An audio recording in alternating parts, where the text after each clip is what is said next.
नमस्कार दर्शकों, मैं गरिमा चित्रांशी स्वास्थ्यम जयते में आप सभी का स्वागत है। दर्शकों, आज हमारे साथ हैं केजीएमयू के थोरेसिक सर्जरी विभाग के विभागाध्यक्ष doctor Shailendra Kumar Yadav sir. Sir, हमारे साथ इस चर्चा में आपका बहुत बहुत स्वागत। थैंक यू चित्रांश, हमारे पास आने के लिए और ऐसे विषय जानने के लिए जो कि पब्लिक तक जाएगा। तो धन्यवाद आपको बहुत बहुत हमारे पास आने के लिए। सर, सबसे पहले मैं आपके माध्यम से अपने दर्शकों को ये बताना चाहूँगी कि आखिर लंग कैंसर होता क्या है। लंग कैंसर एक ऐसी बीमारी है जो लंग्स या फेफड़े में होती है, और ये जैसे अन्य अंगों में कैंसर होता है उसी तरह से ये लंग में भी कैंसर होता है जी। ये थोड़ा सा अलग इसीलिए है कि ये चूँकि लंग के थोरेसिक कैविटी होती है उसके अंदर होता है, और अंदर होने के कारण शुरुआती स्टेज में इसका पता नहीं चल पाता है। और लंग कैंसर ऐसे देखें तो दुनिया में नंबर 1 पे है, और इसकी मोर्टलिटी बहुत ज़्यादा है चूँकि अंदर होने के कारण लोगों को पता नहीं चलता है शुरुआती स्टेज में, इसलिए इससे लोग ज़्यादा मरते हैं। और यदि इसको शुरुआती स्टेज में पता चलता है तो नेचुरली इसका रिजल्ट अच्छा होता है।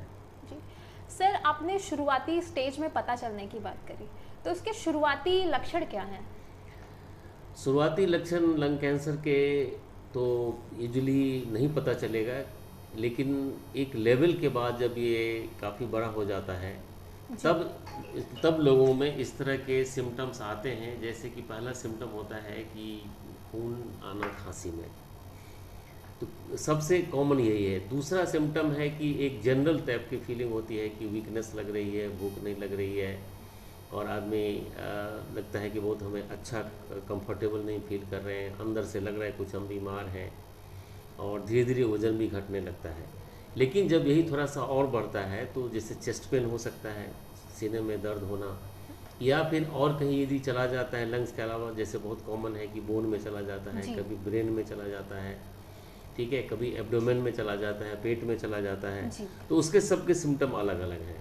जैसे बोन में जाएगा तो बोन पेन होगा, इसी तरह से यदि ब्रेन में जाएगा तो ब्रेन में हेडेक हो सकती है, वॉमिटिंग होती है, या कभी कभी ऐसा होता है कि अल्टर्ड सेंसोरियम हो जाती है। तो इस तरह के सिम्टम डिपेंड करता है कि ब्रेन के किस भाग में है, उस भाग के ब्रेन फंक्शन को इफेक्ट करता है। तो इस तरह से लंग कैंसर हम कह सकते हैं कि शुरुआती दौर में तो पता नहीं चलता है, लेकिन धीरे धीरे जब इसका विस्तार होता है, बड़ा होता है, तो खून में खांसी में खून आना, और साथ में यदि और कहीं गया है किसी भाग में तो उसका पेन होना, जैसे बोन में है तो बोन पेन, और कहीं है तो उसका सिम्टम आता है। सर, अगर हम लंग कैंसर की बात करें तो अब सवाल ये आता है कि आखिर इसका कारण क्या है? कैंसर में देखिए कि किसी भी कैंसर में कारण का बताना बहुत मुश्किल होता है, इसी तरह से लंग कैंसर में भी है। लेकिन नेचुरली कुछ ऐसे फैक्टर्स होते हैं जी। कुछ ऐसी आदतें हैं, या कुछ हम लोग इस तरह का सेवन करते हैं जिससे कि उस ग्रुप में ये बीमारी ज़्यादा होती है। लंग कैंसर में स्मोकिंग या कि टोबैको किसी फॉर्म में खाते हैं, तो यदि टोबैको च्यू करते हैं, या स्नफ लेते हैं, या स्मोकिंग करते हैं, बीड़ी पीते हैं, या सिगरेट पीते हैं, यदि किसी प्रकार से आपने तंबाकू का सेवन किया, और ख़ासकर स्मोकिंग, सिगरेट स्मोकिंग जो कहते हैं, हालांकि बीड़ी स्मोकिंग में देखा गया है कि उतने रिस्क है, लेकिन जितने भी शोध हैं, जितने भी इस तरह के जो देखे गए हैं, लोगों ने जो इस तरह की जो सर्वे किया है और इस तरह के जो रिसर्च हुए हैं, उसमें देखा गया है कि स्मोकिंग पे, ये सिगरेट स्मोकिंग पे है, तो उसमें करीब 70 to 80% केसेस में ये स्मोकिंग से रिलेटेड है, टोबैको से रिलेटेड है। जी। अदर जो चीज़ें हैं जैसे लंग में, इसीलिए ज़्यादा हम कह सकते हैं इसे इन्वायरमेंटल पॉल्यूशन, इतनी सारा पॉल्यूशंस है, इतनी गाड़ियाँ हैं, इतनी सारा धूल धक्कर है, ठीक है ना, और इंडस्ट्रियल एरिया में चलिए, जैसे आर्सेनिक है या और तरह की जो इंडस्ट्रीज होती है उससे जो धुआं निकलते हैं, वो सब डायरेक्ट हमारे सांस के द्वारा, चूँकि हम सांस लेते हैं तो उसमें चला जाता है, तो वो टॉक्सिक होता है, तो वो भी एक बहुत बड़ा कारण है। तीसरा कारण जो एडल्ट्रेशन है, हम लोगों के सोसाइटी में जो हम लोग खा रहे हैं, क्या पी रहे हैं, उसे कुछ पता नहीं है कहाँ एडल्ट्रेशन है, जो हमारे देश में बहुत बड़ी समस्या है। और ये सिर्फ लंग के लिए ही नहीं, ये सारे कैंसरों में इसका कुछ न कुछ प्रभाव है। इसको हम लोग बहुत अच्छी तरह से अभी तक नहीं जान पाए हैं, लेकिन धीरे धीरे इसके भी एविडेंस आ रहे हैं कि एडल्ट्रेशन जो समाज में, सोसाइटी में जो है हमारे यहाँ, वो एक बहुत बड़ा कारण हो सकता है। तो हम इस परिदृश्य में ये कह सकते हैं कि स्मोकिंग तो मेन कारण है। इसके अलावा इन्वायरमेंटल पोल्यूशन, खाने पीने का ढंग, एक्सरसाइज की कमी, एडल्ट्रेशन, इस तरह कई सारी चीज़ें जो एडिशनल फैक्टर्स हैं जिससे इसको हम कोरिलेट कर सकते हैं। जी सर, लंग कैंसर अगर किसी को हो चुका है तो इसका उपचार क्या है? उपचार देखिए, जैसे अन्य जो हम लोग कहते हैं सॉलिड कैंसर दो तरह के होते हैं। एक तो सॉलिड होता है जो कि जैसे लंग है या ओरल कैंसर है, अदर कैंसर। एक होता है कि लिम्फोमा ल्यूकीमिया जो कि ब्लड में होता है। तो जो ब्लड में होता है नेचुरली वो तो सब जगह है, तो उसका ट्रीटमेंट प्रोटोकॉल अलग है। लंग चूँकि सॉलिड कैंसर में आता है तो इसका प्राइमरी ट्रीटमेंट सर्जरी है। हालांकि कुछ लंग कैंसर ऐसे भी हैं जो कि बहुत फास्ट ग्रोइंग है, जैसे स्मॉल सेल लंग कैंसर कहते हैं, तो उसमें भी इसी ढंग का देखा जाता है कि उस शुरुआत से ही वो समझिए कि मेटास्टेटिक मीन्स फैला हुआ हम लोग मानते हैं। लेकिन अधिकांश जो लंग कैंसर होते हैं, 80-90% जो लंग कैंसर्स होते हैं वो इस तरह के होते हैं कि उसको शुरुआती स्टेज में यदि हमें पता चलता है, स्टेज 1 स्टेज 2 में, तो उसको हम ऑपरेट करके निकाल देते हैं और पेशेंट ठीक हो जाता है। उसके अलावा स्टेजिंग पे सपोज कि और कहीं गया है तो उसका भी ट्रीटमेंट हो जाता है। लेकिन स्टेज 3 और 4, 3 के बियॉन्ड यदि चला गया है तो लंग कैंसर का ट्रीटमेंट जैसे कि अदर कैंसर्स में, एडवांस डिजीज़ में, सिर्फ पेलिएटिव मींस क्योर नहीं है। हम उसकी लाइफ को बढ़ाते हैं और उसको सिम्टम फ्री करते हैं। उसको कहते हैं पेलिएटिव ट्रीटमेंट, कि उसको हम मेडिसिन से करें या रेडियोथेरेपी कभी कभी ज़रूरत होती है। यूजुअली हम लोग कीमोथेरेपी से ही करते हैं। उससे पेशेंट धीरे धीरे इम्प्रूव करता है और हम लोग काफ़ी समय तक 2 साल, 3 साल, 4 साल, 5 साल भी हम ले जा सकते हैं। लेकिन नेचुरली एडवांस डिजीज़ में सर्वाइवल कम होगा, अर्ली डिजीज में बेटर होता है। स्टेज 1 स्टेज 2 में क्योर भी हो सकता है, पूरे के पूरे फ्री हो सकते हैं। 5 साल, 10 साल, 15 साल सर्वाइवल होता है। तो ये तो डिपेंडिंग अपॉन कि किस स्टेज में मरीज है, उस स्टेज के अनुसार उसका ट्रीटमेंट है। सर, उपचार के बाद हम किस तरीके से देखभाल करें कि ये वापस से ना हो? ये बिल्कुल सही है कि यदि पेशेंट को क्योर भी हो जाता है तो कैंसर में जो क्योर होता है उसको हम लोग 5 ईयर 10 ईयर सर्वाइवल के हिसाब से देखते हैं। जैसे कोई कैंसर बहुत खतरनाक है, जैसे लंग कैंसर, उसमें है यदि 5 साल तक हमने उसको डिजीज़ फ्री कर लिया, 5 साल तक यदि वो ठीक हो गया तो हम लोग कहते हैं कि हमने क्योर कर लिया। उससे कहते हैं कि 5 ईयर सर्वाइवल इतना है। 10 ईयर्स कर लिया तो बहुत अच्छा अचीवमेंट है, तो 10 ईयर सर्वाइवल इतना है।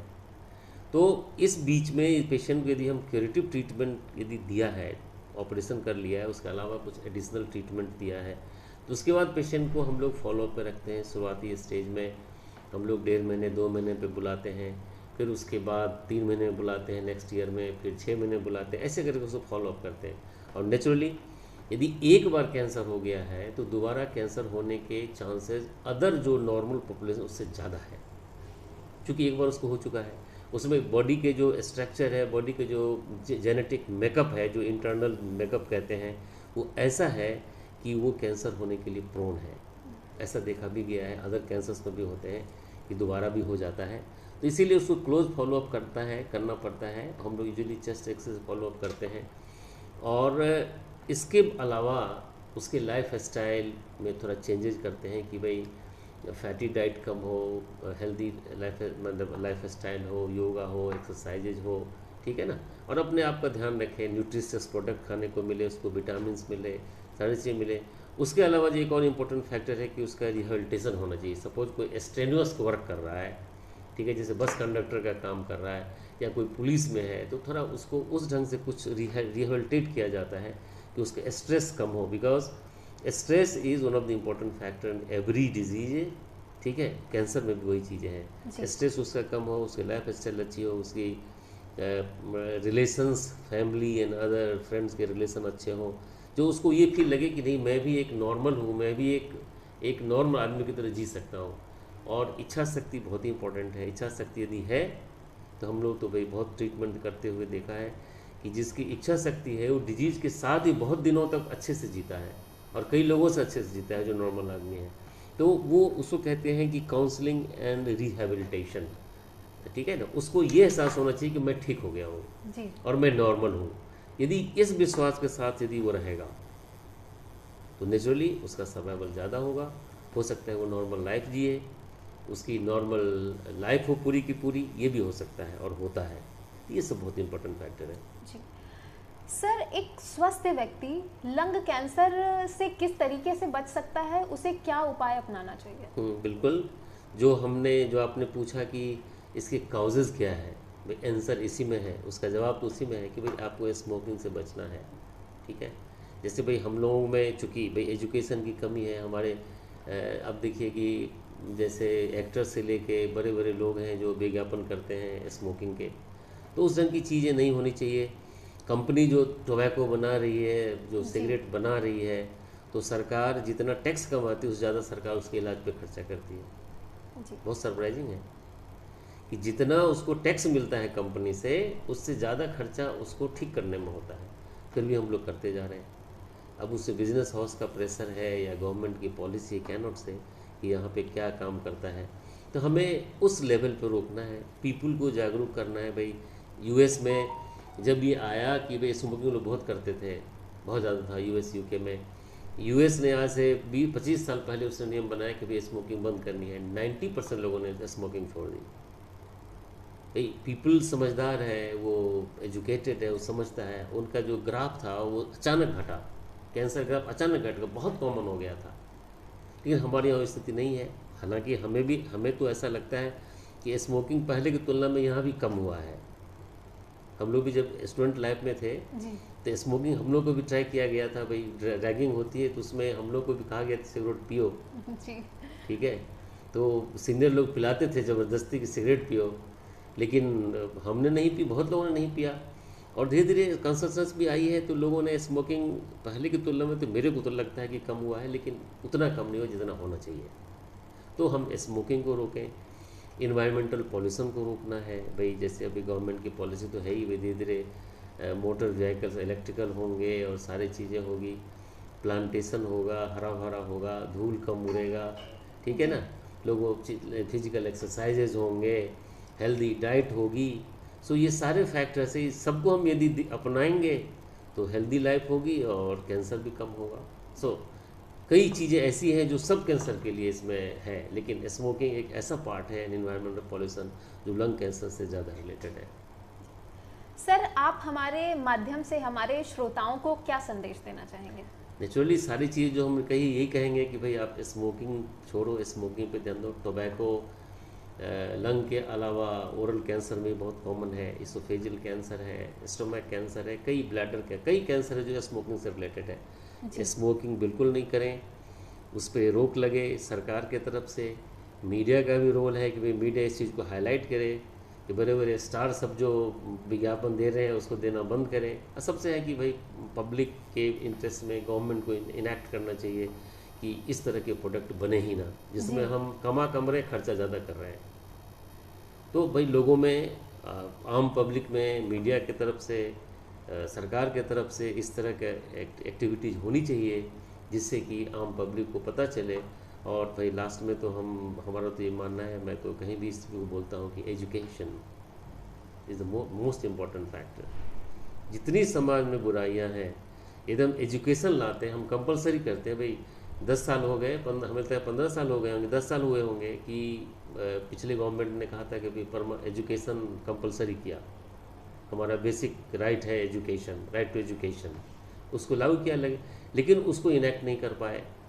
हम सबको पढ़ा नहीं पा रहे हैं। बच्चे आप लोग भी देखते होंगे कि सब जगह काम कर रहे हैं, 8 साल 10 साल 12 साल के बच्चे, पढ़ने से कोई मतलब नहीं है। गांव घर में पढ़े का एनवायरनमेंट ख़त्म हो गया है। तो हम कंपलसरी एजुकेशन पे भी ध्यान देते हैं और सबको यदि शिक्षित करते हैं तो हमें लगता है कि सामाजिक जितनी भी बुराइयां हैं उसका 90% प्रॉब्लम सॉल्व हो जाएगा यदि हमने सबको एजुकेशन दे दिया। वो अपने आप समझ जाता है कि हमें क्या करना नहीं करना है। नहीं तो वो तो बेवकूफ़ लोग की तरह, अब देखो अब हम हमारे आसपास, जहाँ आप भी देखते हो आसपास रहते हैं, मजदूर सब काम करता है, घर बन रहा है, बढ़िया सुबह उठता है, सिगरेट पीते हुए निकल सकता है कि भाई पैसे 200-400 मिल गए हैं, बढ़िया सिगरेट तानता है और बढ़िया अपना खाया, एक रात में अपना कुछ एक ड्रिंक लिया, एक कोवा लिया बगल से, खाया पिया सो गया, उसको पता ही नहीं कि ज़िंदगी क्या है ना। तो ये एजुकेशन जब हम लाएंगे तो इससे काफ़ी हद तक सारी चीज़ें प्रॉब्लम दूर हो जाएगी। जी सर, आपका बहुत बहुत धन्यवाद। धन्यवाद।